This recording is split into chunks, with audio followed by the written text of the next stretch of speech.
Hello everyone! So, here we go again.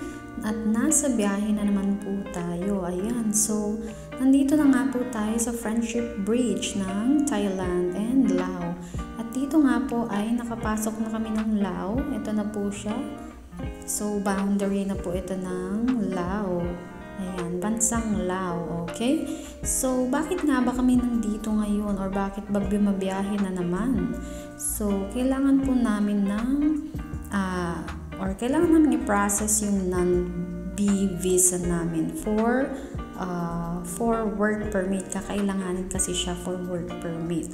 Ayan nga po. So, ayan guys, hindi pala siya ganun kadali kapag ka ng ibang bansa ka.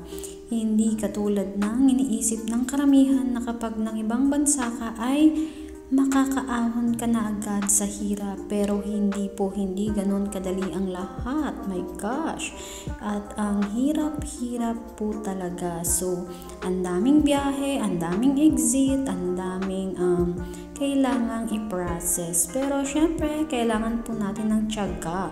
At dito nga po ay ito na po yung gabi na pumunta kami sa night market. Nandito po kami ngayon sa Savannakhet Night Market. Sa part na to, ayan nga, sumunod lang ako kila sister at sa mga kaibigan namin. So, may ginawa pa kasi ako. So, importante kaya nahuli po ang Garlaloo. That's why, naghanap-hanap pa ako kila ate, pero buti naman at nahanapan ko sila agad-agad. At merong naghatid sa aking estudyante doon sa apartment or sa nirentahan naming apartment. Ayan. So, dito nga ay marami lang pagkain binibenta. Para siyang food bazaar. Okay? And meron na rin halong mga gamit. So, mga damit, etc. Ayan. So, kinabukasan nga ay ang aga namin pumunta sa immigration para i-process ang aming papers. At ayan nga po, ganyan kahaba ang pila at ganyan kainit. Okay? So, ang hirap talaga guys. Wala pong madali. Okay?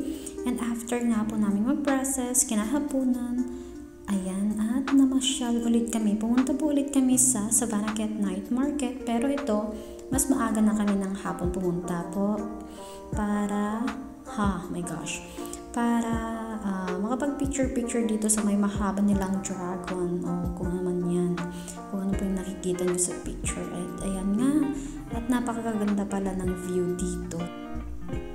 Ayan, so ayan po yung view, makikita naman natin. It's so refreshing, nakaka-relax at mahangin nga po dyan sa bandang yan. And meron din pong floating para siyang restaurant dyan. At ayan nga, si Garlaloo, ayan, nagpa-picture, pero ang gawa ng sister ay nag-video na naman. Okay, so paano ngayon yan? My gosh, isang suntok ka sa akin, charing. Ayan, at kinabukasan, pagkatapos na namin maklaim ang aming mga passport, ay ayan, dumiretso na agad kami sa biyahe para naman makabalik agad ng Thailand. And ayan, welcome to Thailand! Okay? Nakabalik na naman ang Garlaloo sa Thailand. Okay? After yan, goodbye Laos again. So, thank you for the great and unforgettable experience. Charing, ang daming alam. Ayan. Pero, ayan nga, at least, thank God at safe po kami nakapunta and nakabalik na rin ng Thailand. Okay? So, hanggang dyan na nga lang po guys ang aming biyahe. Goodbye!